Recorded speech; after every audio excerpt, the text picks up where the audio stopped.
We ain't even thirty your movement. Money the only pursuing. Blue genie, I'm cruising. Why your main thing choosing? My ties, fuck you done. Oh boy, this that fusion. All that shit an illusion. You ain't really about what you moving. We ain't even thirty your movement. Money the only pursuing. Blue genie, I'm cruising. Why your main thing choosing? My ties, fuck you done. They talking this and that.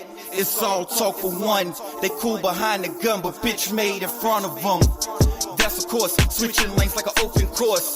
My drive pure, stripes higher than the Air Force. Therefore, I'm a boss, my grind different. Your main choosing, no time for women. Punch the clock, I gotta get it. Multiplying digits, why the hate get out your feelings? Should hate yourself and not chasing millions. Vision bigger, trying to own the building. Chasing green, feeling like a Williams.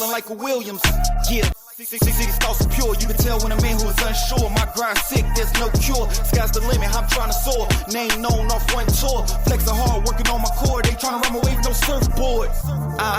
Me, been me, that's in and out of state. Solidified, different vibe, only the real relate. Paper chase, don't associate with fake. Long story short, it's all about the cake. Oh boy, this that fusion. All that shit an illusion. You ain't really about what you moving. We ain't even thirty your movement. Money the only pursuing. Blue genie, I'm cruising. Why your main thing choosing? My ties, fuck you done. Oh boy, this that fusion. All that shit an illusion. You ain't really about what you moving. We ain't even thirty your movement. Money the only pursuing. Blue genie, I'm cruising. Why your main thing choosing? My ties, fuck you done.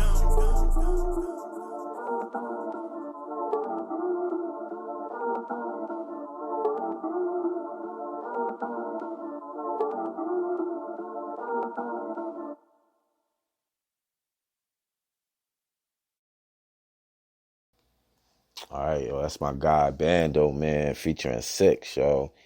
Call that joint Fusion. Once again, when he ordered those hoodies, man, I need to jump on them. Joints feel right.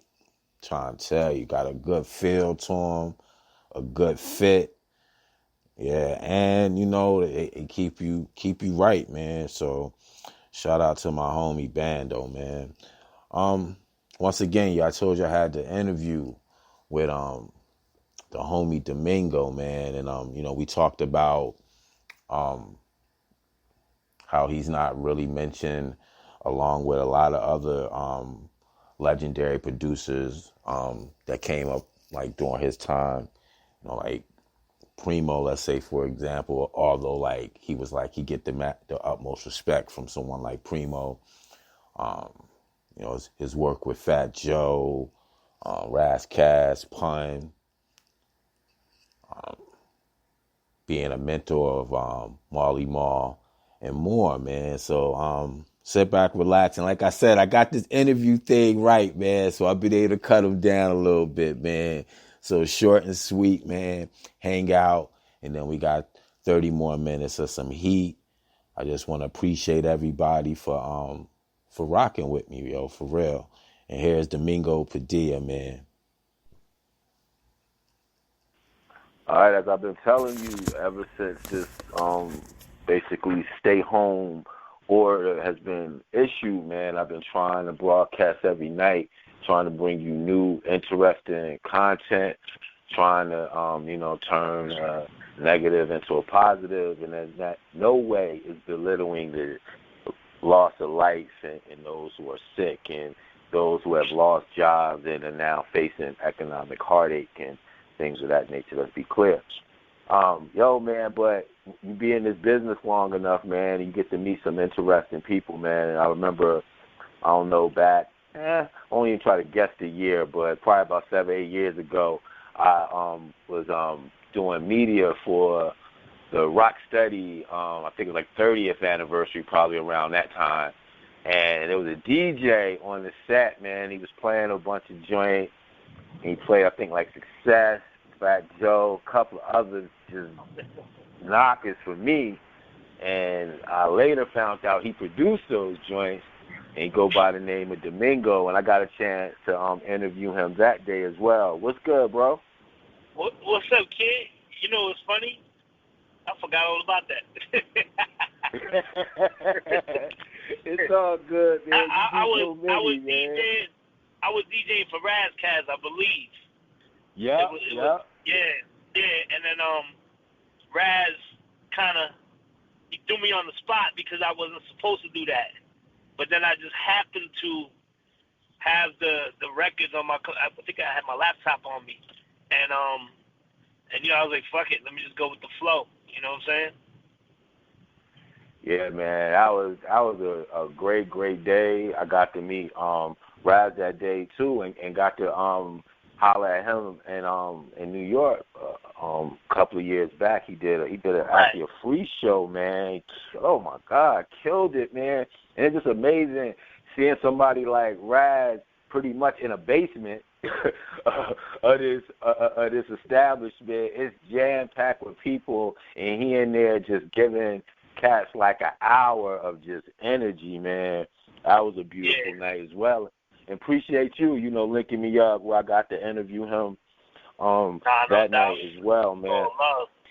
You know what I'm saying? Yo, but when I reached out to you, man, because reading your timeline, man, is almost like just, you know, a history lesson and hip hop. Like you hear what they show on, you know, what is it, Unleashed or whatever, and all those other shows. Whatever. Unsung, yeah. Right. You see that story or the E Hollywood story, and then I'll be like, nah, I'm gonna wait a few days, and then I'm gonna get your take on it. You know what? There's reasons for it because, like, I feel like, and I don't want to say every day there's a new generation of hip hop fans, but every so often I feel like you got to reintroduce yourself to the fans of hip hop because a lot of people, believe it or not, don't know my hand in a lot of stuff. So, you know, I mean, I know there's some people that take it as I'm being cocky, but I'm not. I'm just like, yo, look, this is what I did. Because truth be told, and there's not no sour note shit or nothing. So you're hearing it from my voice because I know a lot of people be thinking I'm bitter because I say, yeah, you know, I feel like I'm the most underrated because I don't get mentioned among the Pete Rocks, the Premiers, and Diamond D, even though I was doing my thing right along with them. But I get love from all of them, which is beautiful. You know what I'm saying? Mm-hmm. So I feel like people need to know what I've done because, and I don't want to play the Latin card, but it does play in effect because, you know, there's not been many Latin hip-hop producers that have done things that I've done. I mean, we got the Beatnuts, me, we got VIC. I mean, there's others, you know what I'm saying? But I just try to, like, keep people aware of, yeah, you know what? Okay, boom. Like, you know, I posted that picture of me and KRS yesterday walking across the the Brooklyn Bridge in the Hyde video. Like, yo, I was there. Just because you don't see me or don't hear me don't mean I wasn't there. You know what I'm saying? I'm just I'm the in and out guy. Like, I go to New York to do something for music, like a business meeting or a serious radio interview. I'm there, do it, and I'm gone. You know what I'm saying? So it's more a reintroduction of, you know, if you didn't know who Domingo was, and you know what? It's also to inspire that next kid that'd be like, oh shit, well, dude right here, you know, he might not be in the cameras like all these other dudes. He might not be doing Facebook Lives and IG Lives like everybody else, but this dude put in work. And the fact that, like I said, my peers recognize it, the Ron Lawrences, the Premiers and everybody, I'm good. You know what I'm saying? But as long as I keep educating people, and I think it's a valuable lesson that people need to learn about the music industry, because I'm not going to sit here and say everything was peaches and cream in my deals. I got jerked. Let me tell you like this, brother. If there's one person in this industry that says they never got jerked, they lying. I want to get to how you handle your business and you've adjusted to the here and now. So give me two more questions and we go get to that. Do you think? Do you mind sharing the studio story? I think it was with Quincy Jones. Yeah, no problem. So how it happened was Fat Joe was mastering Jealous One's Envy, and he asked me to come with him to Hit Factory, and I went with him. I met him there, and because me and Joe was really tight. Now let me just say this real quick. I met Joe through Main One when I did I did production on the album Birth of a Ghetto Child. That's how I met Fat Joe. Fat Joe told me, he said, bro, let me get beats. I'm working on the album, The Jealous One's Envy. He said, you're going to piggyback off of me into the industry. Truth be told, that's what he told me. And Joe kept his word. I mean, me and Joe are not in contact like that, and there's no beef or nothing. I don't have no personal issues with him, but we just, we distance over the years. You know what I'm saying? But Joe catapulted me into the industry. That's the truth. Marley Marl found me, put me on, but Joe catapulted me. And I got to thank Main One for that, because if I didn't go to Main One session with my man Shampoo, then I would have never met Fat Joe. You know what I'm saying? So, me and Joe was cool, and we were tight, because he actually wanted to manage me at one point. So, Joe asked me to go in the Hit Factory. Now, what I didn't say in that Facebook thing was, we're waiting to get on the elevator, because I forget what floor we were on, but Hit Factory, if you ever been to Hit Factory in New York, it's a huge building. I believe it was on 52nd Street or maybe 54th Street in Manhattan. And so the elevator could fit a car on it. That's how big it was. So we couldn't get on the elevator. Security was so crazy that day, and I'm talking about Secret Service looking dudes. That's real. So they were like, no, you can't get on the elevator. So we waiting. Elevator goes past whatever. It goes to the basement and then goes past us, keeps going, goes to the penthouse, and then comes back down to get us. Security's like, all right, you can go. We get on. We go up one floor. Quincy Jones gets on. Joe is like, yo, Domingo. Yo, that's Quincy fucking Jones, man. I said, all right, Joe. It's funny because that's exactly how it happened. Yo, my brother, anything I say happens. I don't post shit that's not real. You know what I'm saying? So Joe is like, I'm laughing now, but I ain't gonna front. I was kind of like, okay, that's Quincy Jones, but I wasn't fanning out. I've never fanned out on nobody. You know what I'm saying? So Joe is like, yo, nigga, well, he didn't say nigga. He said, that's fucking Quincy Jones. I said, all right, dude, all right. So Quincy gets off.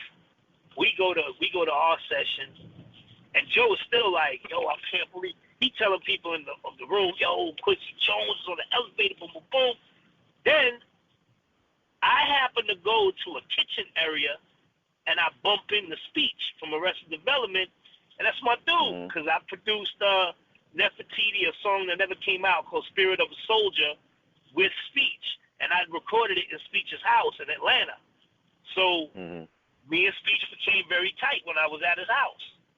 And so Speech seen me, he said, oh, and I'm like, yo, and for me, this is Arrested Development. They had the Tennessee record, all that. Like, a lot of people didn't know that my sound, believe it or not, was more welcomed in the West Coast and then the Midwest and then the South more than New York, as crazy as it sounds. So me and Speech got along, because a lot of people, if I put out a beat CD, or let's say I put out an instrumental album from back then, people would see that I was not just New York sound. Like when they needed a New York sounding record, I gave them what they wanted. The industry, like the labels. But I did records with this brother named New from Atlanta, and I'm actually, now that I say it, I'm working on something called Unheard, and it's those songs. And New was from Atlanta, and he's a Southern rapper. So I was working with Southern rappers before New York producers were working with Southern rappers, maybe. You know what I'm saying? So Speech is like, yo, I want you to meet somebody. He's like, yo, bro, you